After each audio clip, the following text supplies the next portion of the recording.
Bonjour à toutes et à tous, je suis Patrick Riguet, Cipressa, et comme tous les mardis, je fais une revue de marché en vidéo qui sera ensuite publiée sur la chaîne YouTube de DailyFX dans la playlist Point de marché Ishimoku.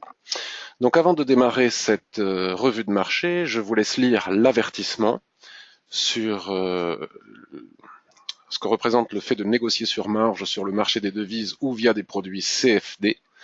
Donc lisez bien cet avertissement. En attendant, j'en profite pour vous raconter que ma formation totale à l'Ishimoku est bientôt prête. J'ai terminé toute la partie écrite, plus de 115 pages, plus de 125 graphiques, de nombreuses heures de vidéos. Je suis en train de corriger, faire le sommaire. Elle sera ensuite envoyée à un professionnel qui va corriger tout cela professionnellement, mettre en page, faire un fichier téléchargeable et cliquable PDF, une version e-book, mettre en place toutes les vidéos, donc ce ne sera pas un livre qui sera commercialisé, mais bien une formation complète et totale à l'Ishimoku. Normalement, tout cela devrait être prêt dans à peu près un mois. J'espère que d'ici à fin novembre, début décembre, ce sera prêt. Voilà, je pense que tout le monde a lu les avertissements sur ce que représente le fait de négocier sur marge les devises ou les produits CFD. Nous allons donc passer maintenant à la revue de marché du jour Ishimoku. Nous sommes ici sur le graphique de l'euro USD sur une unité de temps 15 minutes. Souvenez-vous que, en ce qui me concerne, je ne me prends pas trop la tête pour savoir si je dois regarder des graphiques plutôt en weekly, plutôt en 15 minutes, plutôt en H4. Si vous regardez mes anciennes vidéos de revue de marché, toujours sur la playlist Point de marché Ishimoku de DailyFX, vous verrez que j'ai déjà expliqué que tous les chemins mènent à Rome. Et même si l'on fait de l'intraday, on peut très bien commencer par ouvrir un graphique mensuel. Et si on fait du swing, on peut très bien trouver des opportunités swing à partir d'un graphique 15 minutes en naviguant sur les unités de temps supérieures, comme cela doit être fait lorsque l'on utilise l'Ishimoku. Donc depuis la semaine dernière et la conférence de presse de Mario Draghi qui a fait couler beaucoup d'encre et qui a fait couler un petit peu plus aussi l'euro USD sans que ça soit non plus oh là là que c'est grave. Nous sommes maintenant dans une période de range, donc les marchés sont un petit peu comme ça depuis quelques mois. Bon, parfois c'est agaçant, mais on doit faire avec, c'est-à-dire qu'ils sont dopés à coups de banque centrale. Lorsque les banques centrales, que ce soit la Fed ou bien la BCE ou d'autres banques centrales interviennent, font des conférences de presse, on a de forts mouvements. Vous voyez, si on regarde par exemple l'euro USD sur un graphique hebdomadaire, ce que l'on va faire de suite. Ouais. Ça, c'était la première intervention de la BCE. Ouais, on a une chute vertigineuse, bien coiffée par la Tenkan-sen, mais sans aucun repli pendant des centaines et des centaines de pips. Il n'y a que dernièrement qu'on a eu un repli ici. Donc là, je pense que nous étions aussi, cette grosse bougie rouge doit être la conséquence de la conférence de presse de Mario Draghi de la dernière fois. Donc si on regarde ça sur du 15 minutes, c'est violent. Mais sur le weekly, mine de rien, ça reste quand même toujours à l'intérieur du drapeau baissier. En tout cas, ce qui est sûr, c'est que depuis que je fais ces revues de marché, je n'avais pas de vue haussière, j'avais plutôt une vue baissière, notamment à cause de cette figure que nous avons là, vous voyez, qui est selon moi un drapeau chartiste baissier. Bon, je suis pas chartiste, mais je sais reconnaître quelques petites figures comme ça. Et effectivement, là, les prix en clôture vendredi dernier ont cassé ce niveau. Ils ont cassé ce niveau. Maintenant, est-ce suffisant pour vendre? Mais écoutez, je ne sais pas parce que d'une part, la cassure violente comme ça a violemment éloigné les prix de la Tenkan-sen et nous savons que la Tenkan-sen, comme on peut le constater sur ce graphique, a comme particularité entre autres de coller au prix. Lorsqu'elle colle plus au prix, c'est une situation de survente ou surachat. Donc ici, nous sommes probablement dans une situation de survente. Je pense qu'il faut attendre une stabilisation, que le marché entre en range ou fasse un pullback plus profond qui permettra à la Tenkan de revenir coller au prix. À ce moment-là, on pourra envisager de vendre ou acheter. Pour le moment, c'est un petit peu compliqué. De la même manière, notre filtre du système Ishimoku Shikuspan, qui est ici à gauche de l'écran, là où je suis en train de faire des petits ronds avec ma souris, est totalement bloqué ici et maintenant à la fois par la Tenkan-sen et à la fois par ses chandeliers. Donc elle a peu d'espace ici. Il faut impérativement, au minimum, attendre que la Shikuspan se dégage pour pouvoir délivrer des signaux de vente. À ce moment-là, on arrivera sur un support, c'est-à-dire ici les 1,0833, qui a fait office de support à de très nombreuses reprises. Donc il faudra peut-être attendre de casser ce niveau, attendre de nouveau un pullback, que tout cela rentre à nouveau bien, que ce soit bien encadré dans la tendance baissière, et sur pullback, on pourra peut-être aller chercher Déjà les plus bas, les 1,0523, certains parlent de parité, moi j'ai pas la moindre idée de si on arrivera un jour à la parité ou pas, ça ne m'intéresse pas. On n'est pas là pour deviner ce que va faire le marché, puisque de toute manière c'est impossible, mais juste étudier des probabilités et des faisabilités de trade. Donc maintenant que ça a été dit, on voit bien que les prix ici reviennent tester la droite de tendance qu'ils ont cassée au niveau du plat SSA qui est ici. Voyons voir s'il est possible de faire quelque chose. Donc en swing trading, là, ici et maintenant, tout de suite, je ne vois rien à faire. Hein. À moins d'avoir acheté tout en haut ici et d'être toujours en position, ben là, il faut laisser courir. Mais si on n'est pas en position, je pense qu'il est utile d'attendre. Hein. Il n'y a pas de nécessité de trader tout le temps en permanence pour gagner de l'argent. Bien au contraire. Et le graphique daily, que nous dit-il? Alors on va affiner parce que les droites se décalent. Les droites se décalent un petit peu quand on passe d'une unité de temps à l'autre. Donc si j'affine ici, bon, je vais carrément l'enlever, ça sera plus facile, et la retracer. Hop, voilà. Si on ajuste la droite sur le daily, qu'on prend les points bas, comme ça, vous voyez, c'est quand même assez intéressant parce que nous sommes dans une situation un petit peu non pas complexe, hein, très simple à analyser, mais pas forcément tradable. Donc voilà, très bien. Nous voyons ici que les prix ont cassé la ligne de tendance, on s'occupe pas de celle qui est en haut, de toute façon on est trop loin. Et puis avec ce chandelier qui n'est pas vraiment un chandelier de retournement, je dirais une ligne sous le cou, on ne peut pas dire que ce soit un retournement. Les prix sont bloqués ici par la droite de tendance qui a été cassée, ils sont revenus la tester. Alors est-ce qu'ils veulent réentrer à l'intérieur pour repartir vers le haut ou faire un pullback sur Kijun ou sur le plat SSB qui est ici, j'en sais rien, pour le moment ce n'est pas fait. Donc éventuellement, on pourrait s'interroger sur l'opportunité de vendre ici, puisque on fait une étoile, enfin on saura que ce soir si on fait une petite étoile ici, est-ce que c'est pas un appui pour revenir vendre? Mais si on respecte les critères de l'Ishimoku, qui sont très utiles, parfois ils ne nous permettent pas d'entrer en position alors que le trade aurait pu être bon, mais parfois ils nous sauvent aussi de déboires, hein. Beaucoup de gens entrent en position, et nous avec Ishimoku on n'entre pas en position, tant que Shikuspan, le filtre du système de l'Ishimoku, ne valide pas le mouvement. Donc si on observe le placement actuel de la Shikuspan, on voit bien que lorsque les prix sont venus s'arrêter ici, c'était pile poil, hein, on a pile poil ici sur le niveau de SSA qui est ici, le bas du nuage, donc ça constitue des niveaux de support. Ces niveaux de support sont alignés à des plats Kijun sur la gauche de l'écran, puis des plats SSB, c'est vraiment un niveau de support non négligeable que nous avons à 1,10, on va dire. Donc tant que Shikuspan ne casse pas à la fois ces niveaux de SSA et ne passe pas sous l'oblique, puisque l'oblique fait support aussi à Shikuspan, il n'est pas, selon les critères de l'Ishimoku et selon moi, possible de vendre. Après, si on utilise un autre système de trading, chacun fait ce qu'il veut, mais quand on respecte avec rigueur les règles d'un système de trading, tôt ou tard, on a des gains intéressants. Et c'est justement l'application avec rigueur permanente, de façon récurrente, qui fait que l'on arrive à avoir des résultats. Donc selon moi, on ne peut pas acheter puisque les prix sont sous l'oblique et on ne peut pas vendre parce que Chikou doit casser tous ses niveaux de support. Donc au moins, en ce qui concerne l'euro USD, c'est réglé. On n'a pas d'autre choix que d'attendre. Donc il est 14h30, Wall Street va ouvrir, on va voir si ça réagit un petit peu. Je crois qu'il y a aussi une autre statistique d'importance à 15h, on verra bien ce que ça donne à 15h. Donc pour le moment, ici et maintenant, vous voyez, ça ne bouge plus. On a eu le dopage BCE, et maintenant que le dopage BCE a été digéré par la paire euro-USD, elle reprend son sommeil, comme c'est le cas depuis des semaines, des mois. C'est un petit peu pénible, mais bon, on doit faire avec. Donc que se passe-t-il si je bascule maintenant sur le H4, rien que pour voir, parce qu'après tout, bon ben voilà, j'ai pas d'informations très intéressantes, vous voyez, les prix stagnent comme ça, ils font des minuscules petits chandeliers comme ça, sans volume, sans rien, enfin c'est vraiment proche de l'insupportable. Il faut passer au-dessus de la ligne de tendance pour pouvoir au minimum revenir à la Kijun H4, donc 1,1080 pourrait nous offrir un 11,70, qui est pas mal. Mais bon, c'est jamais évident de trader à contre-tendance, parce qu'on ne sait pas si on trace les Fibonacci, on sait que la Kijun plate représente 50% de ce niveau Fibonacci, mais avant Fibonacci, il y a 0,38 et 23,6. Donc il faut au moins passer ces niveaux pour ensuite arriver jusqu'aux 50%. On ne sait jamais si le repli va se faire sur les 38,2 ou sur les 50%, c'est de la contre-tendance. C'est pas ce que je préfère. Après, on pourra réétudier la possibilité de vendre, mais ce sera compliqué, puis on l'a vu sur le daily, si on arrive ici sur la Kijun. Enfin, voilà. J'ai pas de vue particulièrement intéressante sur le RAW USD. Le H1, bah, évidemment, est très baissier, hein. C'est la chute brutale qu'il y a eu suite à l'intervention, à la conférence de presse de Mario Draghi. Et tel que je vous le disais, si on se souvient du graphique daily qu'on a ouvert au début de cette revue de marché, la Tenkan-sen est très éloignée des prix. C'est une situation de survente totalement anormale. Il ne convient pas de vendre ce genre de configuration.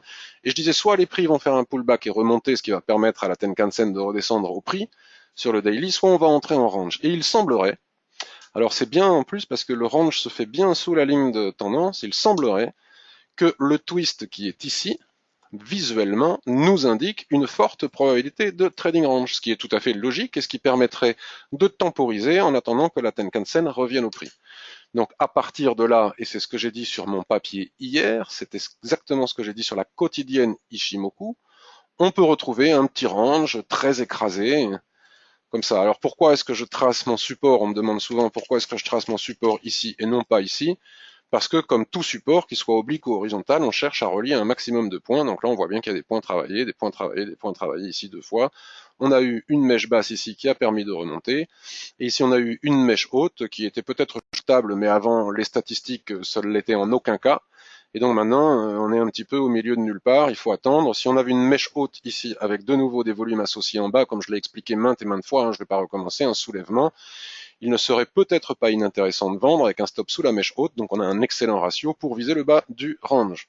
Voilà, bon, c'est une trentaine de pips, 35 pips, mais c'est toujours bon à prendre en intraday en attendant que la situation s'éclaircissent sur les unités de temps supérieures. Si je bascule sur le 15 minutes, puisque si j'attends la clôture des chandeliers 1 heure pour trader 30 pips, ça va pas le faire au niveau des ratios. Bon voilà, hier j'indiquais que nous étions dans ce range, je me souviens plus exactement comment est-ce que je l'avais dessiné. Donc vous voyez, il y a le range du range du range, la situation est tellement molle que nous pouvons aussi dessiner ici un autre range. Voilà. Donc là, au moins, la situation est claire et on pouvait vendre ici pour venir chercher le bas, mais là, il était hors de question de le faire avant les statistiques. Donc si on a un ressaut ici, pourquoi pas acheter pour viser en haut? Si on a un soulèvement ici, pourquoi pas vendre pour viser en bas? Il faut que tout cela soit associé de volume, tel que je l'ai expliqué plein de fois. Si ça casse sous la SSB, ici, à 1,03, 1,1035, pardon, 1,1035, sur du très court terme, on peut venir chercher 1,1015. Et puis là, on observera, on affinera notre range, on observera ce que les chandeliers japonais nous délivrent comme information. Vous voyez, ici on a une belle englobante, ici on a une étoile du matin. Très souvent, les chandeliers japonais dessinent des chandeliers de retournement sur les bornes des ranges qui nous permettent d'entrer en position assez facilement avec un excellent ratio. C'est quand même relativement facile et relativement rentable. Pour le moment, le marché nous oblige à attendre, nous exige la patience. Regardez, il n'y a absolument rien à faire sur ce niveau-là. C'est soit ici, soit en bas. Donc l'euro USD, c'est réglé, on a notre plan de trading. Il n'y a plus qu'à attendre que quelque chose se passe ici, ici ou là. Et on verra à ce moment-là. Pour le moment, selon moi, il n'y a strictement rien à faire, ni à court terme, ni en intraday, ni en swing trading, encore moins en swing trading. Mais ça peut se décanter dans la journée. GBP USD maintenant, le câble. Alors le câble. Là je suis sur du H1, je fais exprès de basculer, d'être sur n'importe quelle unité de temps pour bien démontrer ce que j'expliquais lors des revues de marché précédentes, que peu importe l'unité de temps que l'on choisit, de toute façon en analysant, on arrive à avoir des plans de trading pour tous les types d'investisseurs, que ce soit court terme, moyen terme, long terme, etc. Donc le GBP USD, alors qu'est-ce qu'il me raconte le GBP USD? Donc il a pris une petite descente là. Ça, c'était quand? C'était quand aujourd'hui? Je crois qu'il y a eu, suite à la statistique de 10h30 sur le PIB, il y a eu une petite descente. Donc là, on voit bien qu'il y avait une attente complète.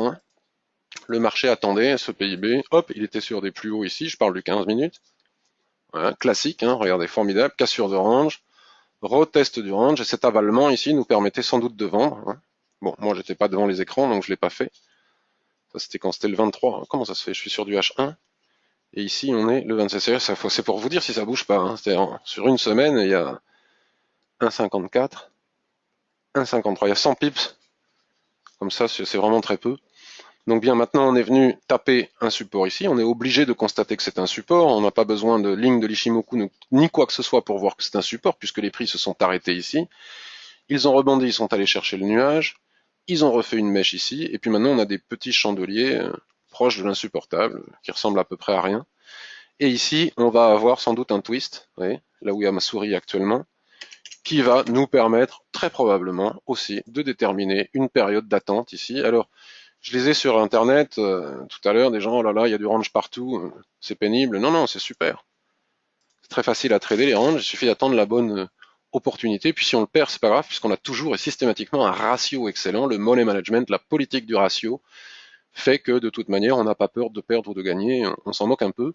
On sait que la probabilité de gagner est plus forte que celle de perdre, mais il n'y a pas de certitude. Et si on perd, de toute façon, le ratio fait que la prochaine fois, on gagnera, on éliminera la perte précédente et on dégagera des bénéfices. Donc ça nous permet de perdre plus de trades qu'on en gagne et de gagner, paradoxalement, plus d'argent qu'on en perd.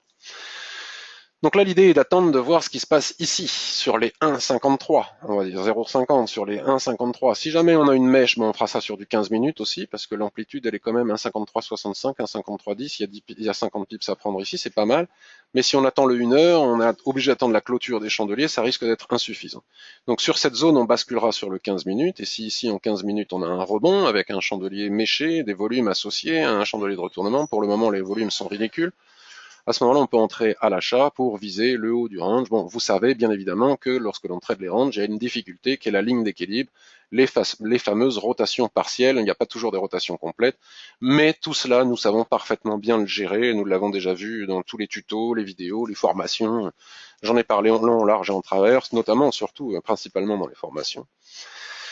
Et donc on sait parfaitement gérer ce type de situation. Cependant, on peut préparer un autre type de plan de trading. On peut attendre le rebond ici, la mèche, mais on peut se demander aussi, se poser la question, que se passe-t-il si on casse les 1,53?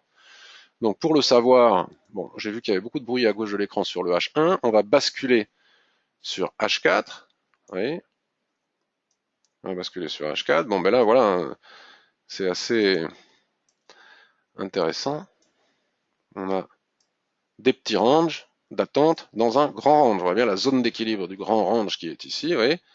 Si on fait un joli ressaut ici avec des volumes, on peut même viser carrément la zone d'équilibre ici de ce range, voire même la zone haute à 1,55, ce qui est très intéressant. Imaginez si on a un stop de 100 pips pour prendre 1,53 jusqu'à 1,55 pour prendre 200 pips, c'est pas mal, mais en général on aura plutôt 25-30 pips, donc on a un ratio extrêmement intéressant et positif. Maintenant, que se passe-t-il si ça casse? C'était ça aussi la question.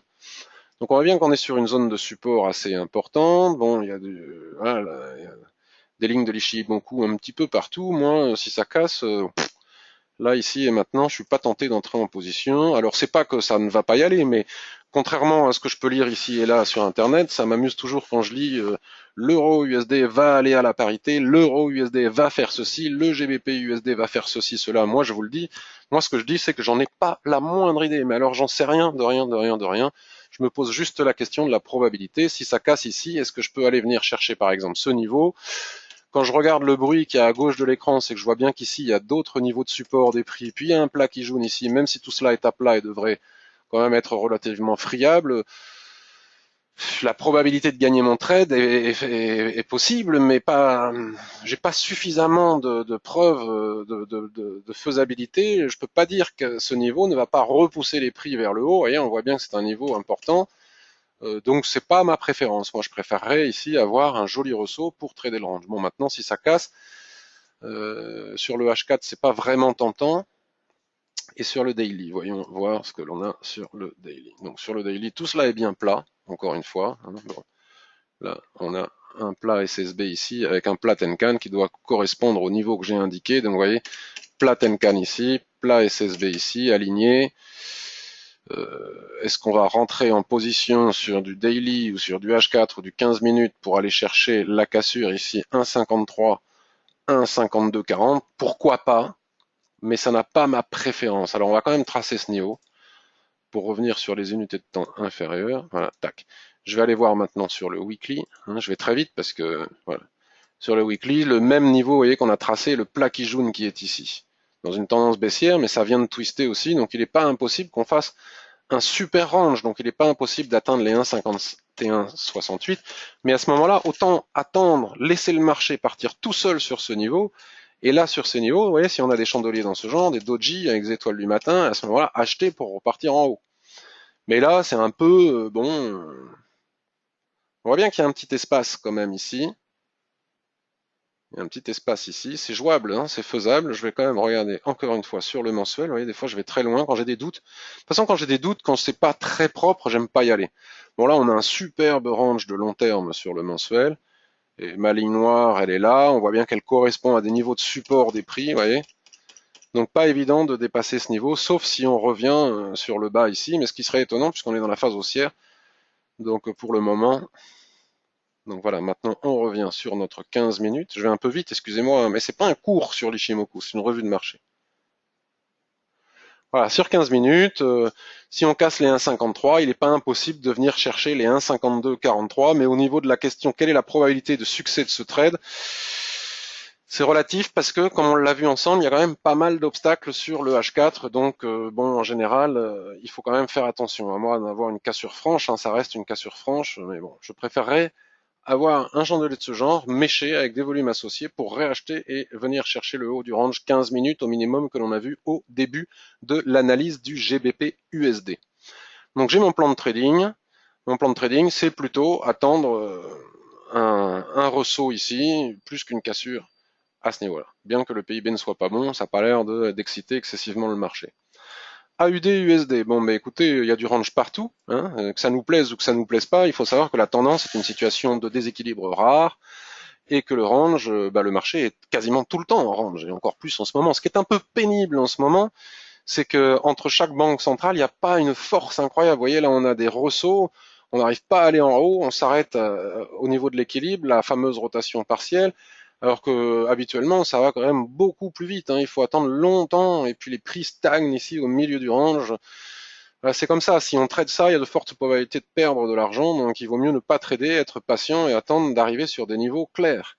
Puisque même, vous voyez, si on a acheté les ressauts ici, même si on n'est pas allé en haut du range, bon ben là, quand c'est redescendu ici avec ce chandelier, rien n'empêchait de prendre les bénéfices. On n'a pas atteint le haut du range, mais malgré tout, on a quand même gagné un peu d'argent. C'est quand même plus pratique de le faire sur la borne basse du range que de le faire au milieu de nulle part, comme c'est le cas ici. Donc la UD-USD, il est en range, hein, très clairement, le nuage est à l'horizontale, il twist, donc la question que l'on peut se poser, donc c'est trader le range très bien, donc ici nous avons un niveau de support sur la SSB, si on casse ce niveau, est-ce que l'on peut descendre beaucoup plus loin? Donc si on casse les 0,7190, on va dire. Donc c'est à ce moment-là que je vais basculer sur le daily, et voilà, là j'ai ma réponse, hein, j'ai le nuage qui est ici, et la SSB qui est ici, voyons à quoi ça ressemble ça.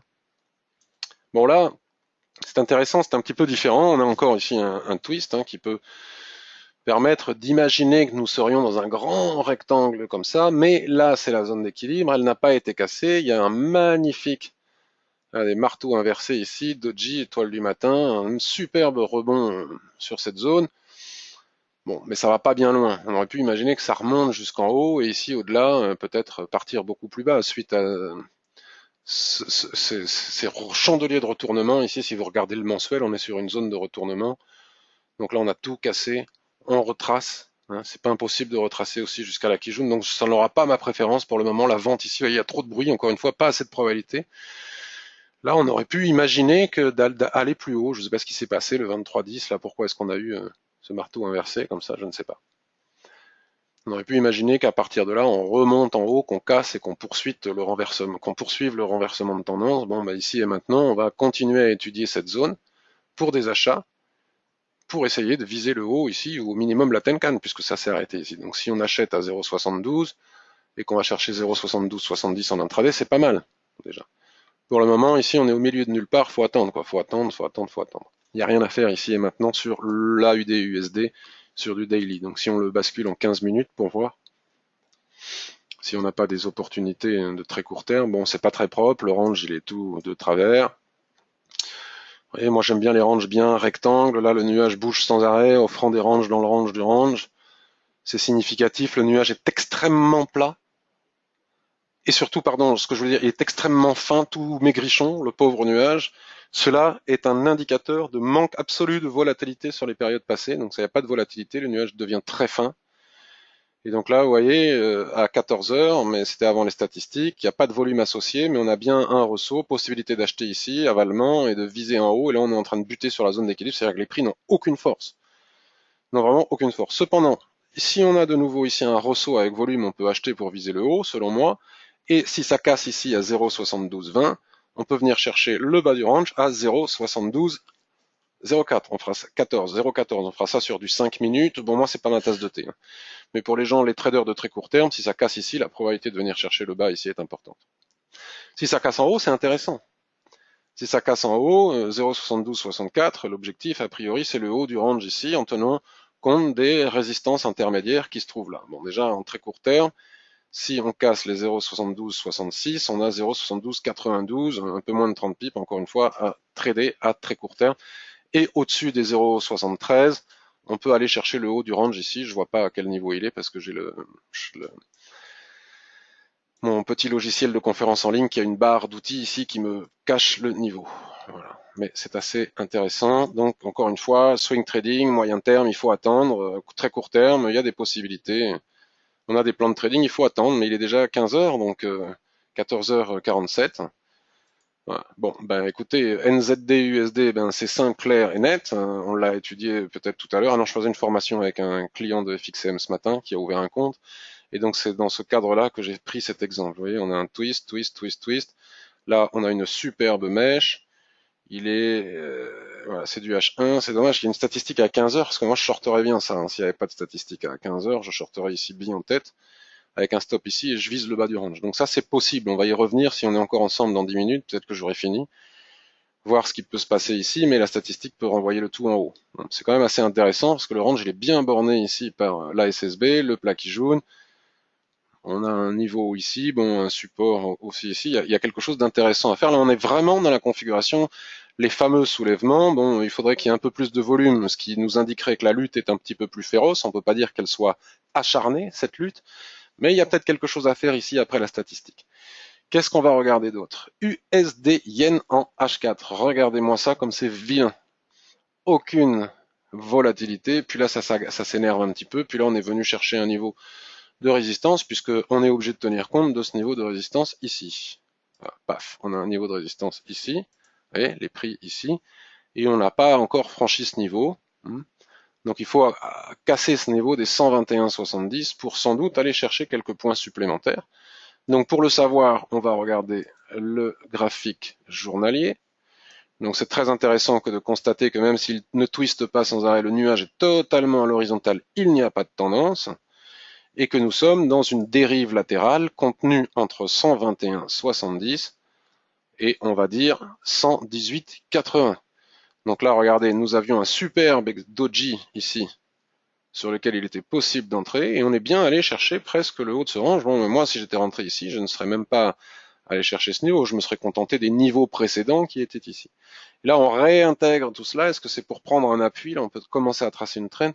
Est-ce que c'est pour prendre appui ici et repartir en haut ou rebasculer jusqu'en bas? Ben, j'en sais rien du tout, mais en tout cas ici, on est au milieu de nulle part. À la limite, on serait sur la résistance, devenu support par le changement de polarité ici.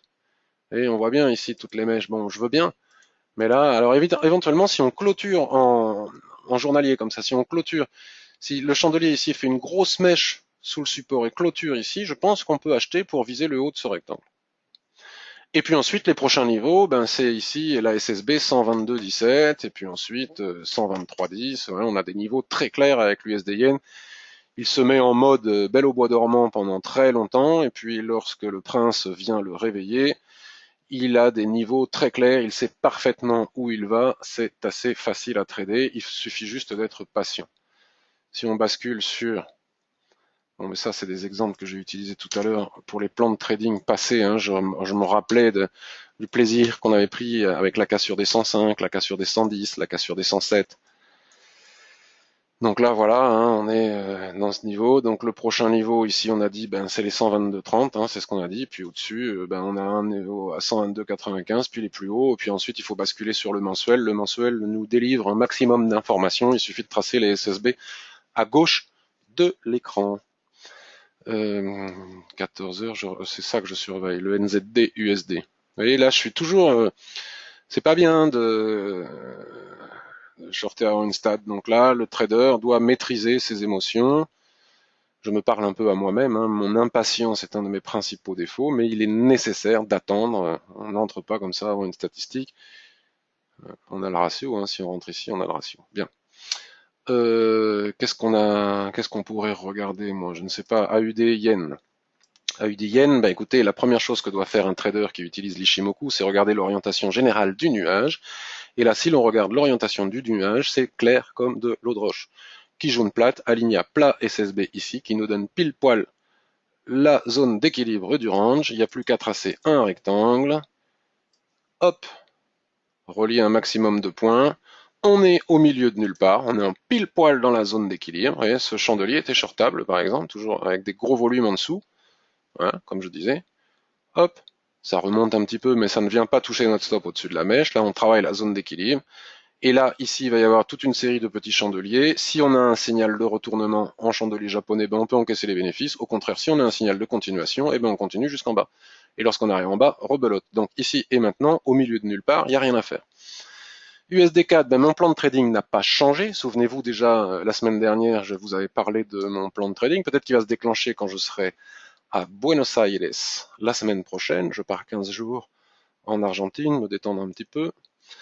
C'est quoi l'idée? L'idée, c'est l'USD4 sur le mensuel. Donc, on a repéré ici, pour les adeptes des chandeliers japonais, je l'ai déjà dit, donc je vais aller très vite, nous savons que toutes ces mèches sont des niveaux de support résistance extrêmement importants.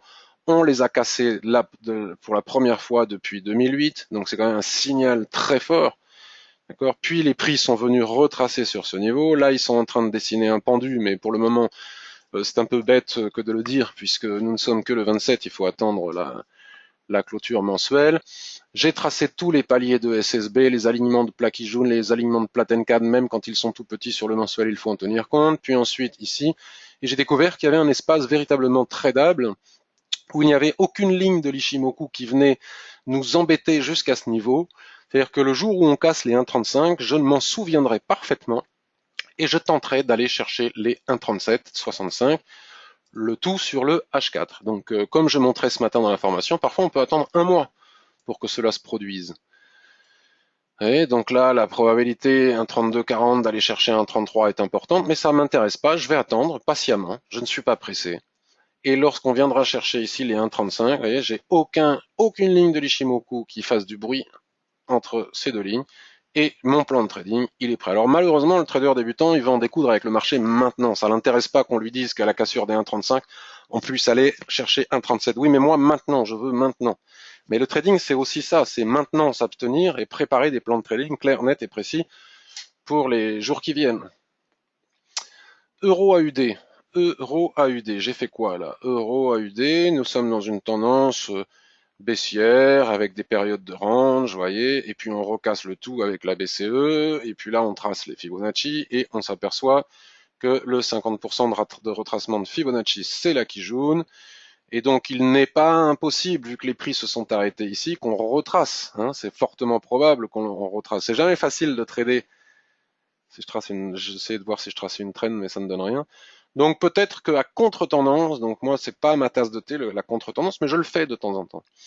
1,5316 ouvre la voie pour 1,54, 0,382. Quand on vient taper les 0,382, très souvent on revient chercher le niveau précédent et on stagne un petit peu à nouveau sur les 38,2. Et si on casse les 38,2, eh ben on a la Kijun à 1,5479. Donc pourquoi ne pas trader entre ces seuils Fibonacci le repli, le pullback, si pullback il y a. Par contre, si pullback il n'y a pas, en tendance, on trade soit les replis, donc ici aussi on pourra étudier la possibilité de vendre pour aller chercher plus bas, ou les cassures de nouveau plus bas. Donc 1,51,80, que se passe-t-il sur le daily en cas de cassure des 1,51,75, on va dire. Donc hop, hop, je fais semblant de ne pas avoir vu que le nuage a twisté, donc la probabilité de rentrer à nouveau ici, remonter. Bon, bref, si on casse ce niveau, donc on a dit des 1,51,70, 1,51,70, on a 1,50,15. C'est pas mal en intraday, ça. On a 1,50,15, voilà, succession de Platencad. On voit bien qu'en plus, ce niveau fait parfaitement support et résistance au prix. On vérifie si entre ces deux lignes, il n'y a pas d'obstacle sur l'hebdomadaire. Eh bien si, vous voyez, l'utilité de quand même toujours aller vérifier sur le seuil hebdomadaire, parce qu'on serait rentré ici, et on se pose la question, quelle est la probabilité de gagner si on entre ici? Ben on n'en sait rien, parce qu'on est confronté à un gros plat qui jaune ici. D'accord? Donc il faut descendre la ligne, et puis là l'espace devient beaucoup plus réduit, donc à faire sur du 15 minutes ou du H1, mais non plus sur du H4. Par contre, ce qui est intéressant ici, je vais nettoyer, et en basculant sur une unité de temps supérieure, je découvre une autre possibilité. Donc ces lignes rouges, je ne sais pas pourquoi. Ah oui, c'est parce qu'on étudiait le placement des stops ce matin en formation. Je vais enlever tout ça parce que ça m'intéresse plus vraiment. Celui-ci, c'est le plat qui jaune qui est là. Et donc voyons voir un petit peu à quoi ça ressemble. Tout ça, on avait un nuage bien plat. Ce niveau a été cassé. On retrace. Voilà. Bon, c'est pas top, j'aurais préféré comme ça, mais là on est obligé de relier les 3 points, hein. Donc, de toute façon on n'a pas le choix, sinon on triche, hein. Les droites de tendance, faut pas tricher. On pourrait très bien faire comme ça pour se faire plaisir. Mais la vérité du moment, c'est que peut-être, mais que pour le moment, on a un point ici, un point ici, un point ici, un point ici, et que ça a été cassé par le bas. Donc sans doute qu'il est préférable d'attendre de repasser au-dessus des 1,59 pour pouvoir éventuellement aller chercher des niveaux supérieurs. Et au-dessus des 1,61, encore une fois, on peut construire un plan de trading. Vous savez, ça peut aller très vite, hein, en utilisant le mensuel pour utiliser des niveaux.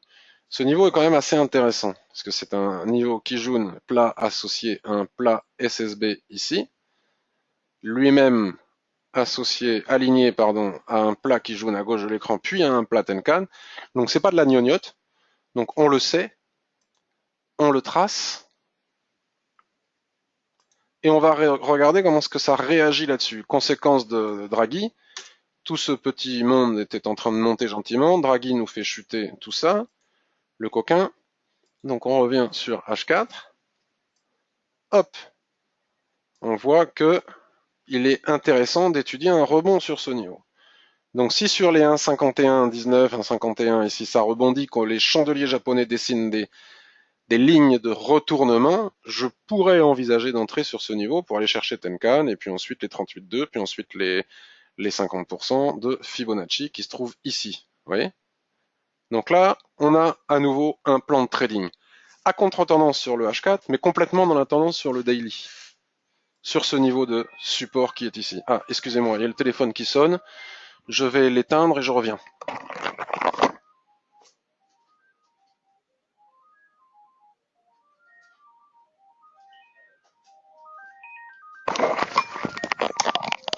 Écoutez, celui qui est dans mon bureau n'a plus de batterie, donc on est obligé de supporter le téléphone qui sonne. Voilà, peut-être que les gens vont laisser un message ou vont rappeler. De toute façon, c'est pas complètement gênant.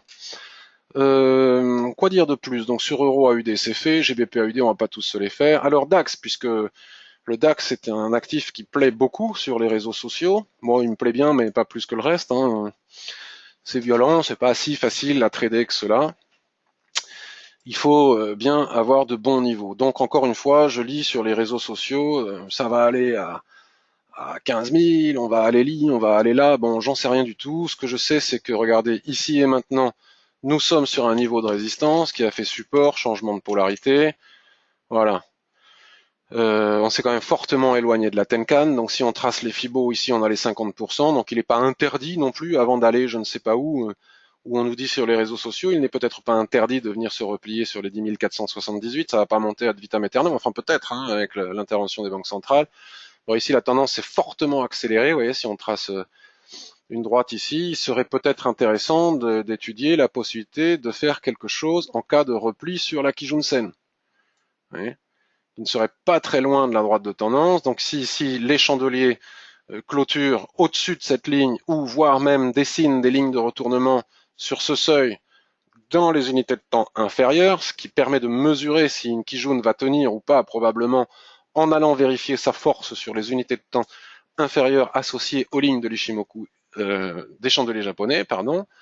Donc là, moi, je serais plutôt partant pour attendre un repli dans cette zone avant de continuer à acheter le DAX. Bon, ceci dit, si le DAX casse ses plus hauts, puisqu'en tendance on trade sur repli ou sur cassure de plus haut, donc ici et maintenant il n'y a rien à faire, hein. Faut soit attendre la cassure des plus hauts, soit attendre le repli sur cette zone, voire même sur cette zone, on verra bien.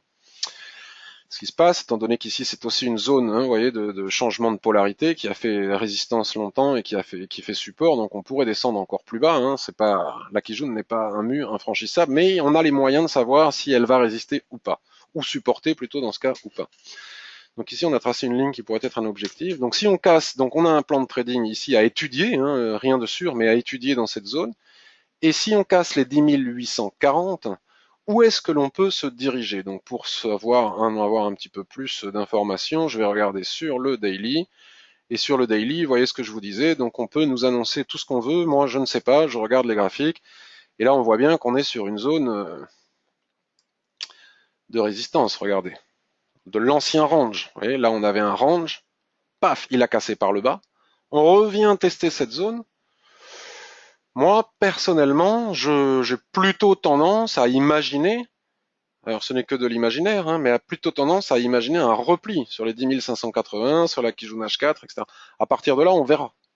Mais dire que là, nous allons aller, je ne sais pas où, à 11 000, pourquoi pas, mais bon, il faudrait casser les 10 915. Si on casse les 10 915, c'est-à-dire la résistance qui est ici, en effet, on a un niveau de résistance ici à gauche de l'écran par la Tenkan-sen. Bon, mais là, c'est toujours les 11 000. 11 000, puis ensuite 11 150 ici, et puis surtout ce plat SSB à 11 227. Mais pour le moment, ce n'est pas fait. Hein, cette accélération, comme ça, regardez comme les prix sont éloignés de la Tenkan, on est totalement en surachat. Ça ne veut pas dire qu'on va continuer, on va pas continuer à y aller. Mais lorsque la Tenkan ne colle plus au prix et qu'elle est très loin des prix, moi, j'achète pas. Les autres peuvent acheter, et je serais ravi et très content pour eux s'ils gagnent leur trade, mais si on respecte les Shimoku, là, ici et maintenant, on n'achète pas. Selon moi, hein, à cause de cet éloignement de la Tenkan. On attend plutôt un repli. Si le repli vient, à ce moment-là, on pourra envisager d'y aller. On va regarder sur hebdomadaire. Voilà. C'est clair, hein, hebdomadaire. Bon, tout ça, c'est du range, hein, en fait. Vous souvenez-vous, hein, il y a 3 semaines, si vous regardez la revue de marché d'il y a 3 semaines, j'avais dit qu'il ne fallait pas vendre ici pour la même raison. L'éloignement des prix de Tenkan, le twist qui annonçait sans doute une rentrée en range, c'est exactement ce qu'on est en train de faire. Ici, on est en train de se confronter à une résistance des prix que l'on a vu sur les unités de temps inférieures, mais qui ici est aussi matérialisée par des lignes de l'Ishimoku, hein, qui jouent le plat. Voilà, donc vendre ici, why not, acheter ici, why not, mais sans moi, pour le moment. Je préfère attendre un pullback. De là à le vendre, on se met pas face à la BCE comme ça, donc on va essayer de voir maintenant que l'on a vu ça, quel est le plan possible intraday. Donc en intraday, tout ce petit monde est à plat. On a un Marubozu ici à gauche de l'écran, bien volumineux, qui est un mât, et tout cela est un drapeau. Tant qu'on n'a pas cassé la base de ce mât, d'ailleurs on est dessus, pile poil là, c'est intéressant. Donc en intraday, en attendant que tout cela se décante, hop, voilà. Si on passe en dessous du mât, qui est ici, on va probablement retracer pour peut-être venir chercher ma Kijun H4 dont je vous parlais tout à l'heure. Là, ici, c'était 14 heures, c'était avant les statistiques. Là, il faudrait une belle mèche avec une clôture à l'intérieur associée à des volumes. À ce moment-là, on pourrait acheter pour viser le rectangle, ici l'équilibre, ici, puis voir un petit peu plus haut. Pour le moment, il faut attendre aussi. Mais de là à acheter à moyen terme, moi je dis 100 mois. Le CAC 40, bon, mais j'imagine que c'est la même chose. On va enlever le RSI 21. Le RSI 21, vous voyez, les prix ont cassé la zone de neutralité. On revient sur la zone de neutralité qui correspond à la Kijun qui est ici, qui est un support. Donc le RSI 21, je l'utilise presque plus parce qu'il est redondant avec l'Ishimoku. Mais enfin, quand même, quand on a des doutes, il est intéressant. Donc là, on est sur du H4, j'ai dit. Hop. On va faire comme ça, mais tant qu'on n'a pas 3 points, on ne peut pas faire comme ça, parce qu'on n'en sait rien. Voilà. C'est tricher. Donc on met exactement dans la même type de configuration. Il faut étudier le repli ici. Donc il suffit de le tracer. On peut faire ça aussi. Hein. Il y a une multitude de choses à faire avec les Shimoku. On trace notre plat qui joue ici. On revient sur 15 minutes. Et puis on construit des plans de trading. Voilà, on revient sur 15 minutes. Sur 15 minutes, on est en train de passer baissier. Hein, le nuage est en train de s'orienter. Donc si on casse ici, pourquoi pas rentrer à la vente pour venir chercher ce niveau. Mais moi, j'aurais plutôt tendance à attendre ce gros niveau ici, le plat qui jaune, pour voir ce qui se passe ici. Ça m'intéresse beaucoup plus que d'essayer de prendre des points aléatoires avec faible probabilité de réussite. C'est quand même beaucoup plus facile et beaucoup plus probable de gagner un trade quand on trade sur des niveaux élevés. Il suffit d'attendre, hein, il suffit d'attendre. Ici, on a une petite tendancette. Hop. Peut-être qu'on va descendre comme ça, dans cette tendance, comme ça, bim, bim, bim, bim, bim, bim, bim, bim, bim, jusqu'au plat qui joue. Donc là, ici, de toute façon, on est au milieu de nulle part, donc il faut attendre au minimum ici, voire, je dirais même plus, en haut. En haut, ici, pourquoi pas vendre, revenir chercher, et puis ainsi de suite, jusqu'au plat qui joue. Pour le moment, à long terme, c'est pas la peine d'aller regarder, mais on va le faire quand même, puisque ça plaît à beaucoup de monde, le CAC et le DAX. Là, je me suis mis sur le mensuel, et vous voyez, les prix, là, sont totalement au-dessus de la SSB, sur un niveau de résistance. C'est quand même un chandelier très haussier, mais étonnamment peu volumineux encore, mais c'est normal, nous ne sommes que le 27. Weekly, bon, mais weekly exactement pareil. Vous voyez, on est sur un.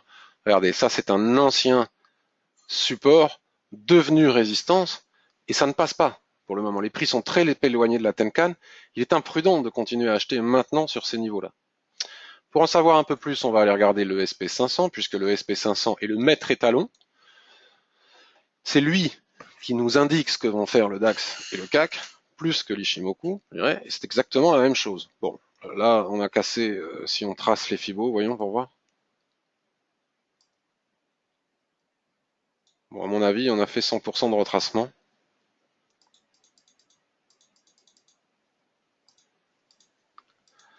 Hop. Ah non, ouais, le 100% de retracement, il est là. Là, on est en train de travailler les 0,764. Fibos sont quand même très forts, là, regardez. On les travaille, on revient tester le précédent. On le casse, on revient le tester. On l'atteint, on le casse, on revient le tester. Donc là, c'est intéressant. Si on repasse sous ce niveau Fibo, c'est sans doute pour venir chercher Tenkan. Si on passe au-dessus des plus hauts qui sont ici, c'est sans doute pour aller chercher ce niveau de SSB qui est ici, ce qui donnera une impulsion haussière supplémentaire au DAX, même s'il est très éloigné de la Tenkan, mais sans moi, parce que je respecte, ou je tente en tout cas, j'essaye de respecter scrupuleusement les règles de l'Ishimoku. Et je m'en fiche de savoir si ça monte ou ça descend, j'ai des règles, je les respecte, point final. Si on bascule tout cela sur du daily, sur du weekly, pardon, bon, on va retracer les Fibos. On va les prendre ici.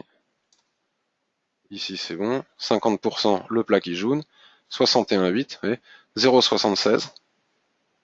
Voilà, on le casse, on le teste. Et là, c'est intéressant de voir ce qui va se passer si on casse ce seuil. Hop. Sauf que, regardez, Chikou, elle n'a pas un espace. Il y a un peu d'espace ici, mais il n'y a pas un espace. Hop. Vous voyez, c'est pile poil, regardez, ceux qui se posent la question de la fiabilité de l'Ishimoku. Au pipe près sur le plat Tenkan. Hein, c'est un outil puissant, Ishimoku, dans les unités de temps supérieures pour trouver des objectifs. Et en dessous, en attendant de trader tous les retracements de Fibonacci, on a un plat qui jaune ici. On voit bien que c'est un niveau de support résistance. Donc notre plan est tout tracé. Il n'y a plus qu'à basculer, on va voir sur le H4. Que nous dit le H4? Il nous dit la même chose. Hop, si on trace une droite ici, il va falloir tenir compte de ce plat qui jaune. Moi, je vois bien les prix retracés au minimum sur le plat qui jaune. Par contre, si ça casse 2071, on a 2080 en ligne de mire, c'est quand même beaucoup. Hein. Et puis si ça casse ici 2059,4, on a 2047,6 en ligne de mire, mais à contre-tendance, donc attention. Il vaut mieux attendre pour trader à la hausse qu'on revienne ici, et là on en saura un peu plus. Par contre, si ça casse au-dessus des 2080, ben à mon avis, on va chercher le Fibo suivant. Hein. Les 100% en tenant compte quand même des lignes de l'Ishimoku qu'il y a sur le mensuel. Donc maintenant, si on rebascule tout ça sur du 15 minutes, pour faire de l'intraday, bon, mais pour le moment, vous voyez, il se passe rien. C'est-à-dire qu'on fait du robot trading, ça c'est vraiment n'importe quoi. Là, ici, au milieu de nulle part, il est quand même préférable d'attendre de casser ce niveau. Voilà, là, on est venu ici, on retrace, mais c'est pas très clair, vous voyez, sous les chandeliers. Bon, il faudrait repasser sous ce niveau de support 2063 pour sans doute aller chercher 2058. Donc ça c'est une boussole aussi pour trader le DAX. En fonction de ce que va faire le SP500, le DAX cassera ici, rebondira, etc., etc. Donc il est 15h11, j'ai passé beaucoup de temps, je reviens voir mon NZD USD. Bon, mais vous voyez, j'ai pas de regret, parce qu'il y a bien eu cette mèche ici. Donc ce qui serait super, c'est qu'on retrace à nouveau ici, et là, à nouveau, peut-être envisager de le vendre. Mais pour le moment, de toute façon, c'est trop tard maintenant. On peut pas vendre ici. Le chandelier, il a trop pénétré à l'intérieur du range. Si on met le stop ici, on n'a plus un ratio exceptionnel. Donc je fais un petit tour quand même. Ah tenez, euro USD, vous voyez. C'est intéressant, regardez, les volumes sont en train de monter sur le 15 minutes. Il signifie qu'il y a bien une lutte, qu'il y a un combat entre les acheteurs et les vendeurs. Et nous, petits particuliers que nous sommes, nous devrions tenter de suivre le camp des gagnants. Donc dans 3 minutes, on va clôturer. Si dans 3 minutes, on clôture ici avec une forte augmentation de volume, une mèche dessous à l'intérieur du range, j'entre long pour viser au minimum l'équilibre, voire en haut, avec le stop en dessous. Je perds ou je gagne. Mais si je perds, j'ai un ratio très positif et la prochaine fois, si je gagne, j'élimine ma perte. Et à contrario, si ça casse, si on casse ici, on avait envisagé d'aller chercher ce niveau qui est ici. Mais je préférerais faire celui-là. Là, si je me bascule sur du 5 minutes, rapidement, il est vraiment nécessaire d'attendre la clôture, voyez, parce que la bataille, bon, mais là, il y a on peut pas dire qu'il y a les volumes. Vous voyez, ici, là, ce chandelier avec beaucoup de volume, il est le reflet, le volume, il est le reflet du combat. Les acheteurs ont cédé ici, ils ont compris que les vendeurs se présentaient, ils ont encaissé leurs bénéfices, les vendeurs ont pris la main, on s'est retrouvé en bas. Ce serait bien qu'on ait le même type de configuration ici, pour le moment, c'est pas le cas. Il est 15h13, les volumes ne sont pas non plus excessivement élevés. Pourrait acheter, il faut attendre la clôture dans 2 minutes. Et ici, si on bascule sur du 1 minute maintenant, voilà, pour voir un petit peu ce que nous racontent les lignes de l'Ishimoku, des chandeliers japonais, bon, mais on peut pas dire qu'on ait franchement des lignes de retournement pour anticiper le signal sur 1 minute. Voilà, donc on aura le résultat de la chose dans 2 minutes. Je vous souhaite une excellentissime fin de journée, une bonne semaine. Je vous retrouve sur la file Ishimoku de DailyFX. Donc je vous l'ai dit déjà la dernière fois, mais si vous voulez que j'analyse d'autres actifs, moi j'analyse ceux que j'ai l'habitude de trader. Mais si vous voulez que j'analyse le pétrole, la UDNZD ou je ne sais pas quoi, il suffit de me le dire sur la file de l'Ishimoku. Donc la semaine prochaine, il n'y aura pas de revue de marché. Je pars me détendre en Argentine un petit peu. Et dès mon retour, on reprend les revues de marché. N'hésitez pas aussi à aller sur mon blog, vous le connaissez certainement. On échange avec les copains sur les forums. Continuez à échanger pendant mon absence. Sur ce, je vous souhaite une excellente journée. Je vais sans doute acheter ce niveau si on clôture au-dessus. Bye bye.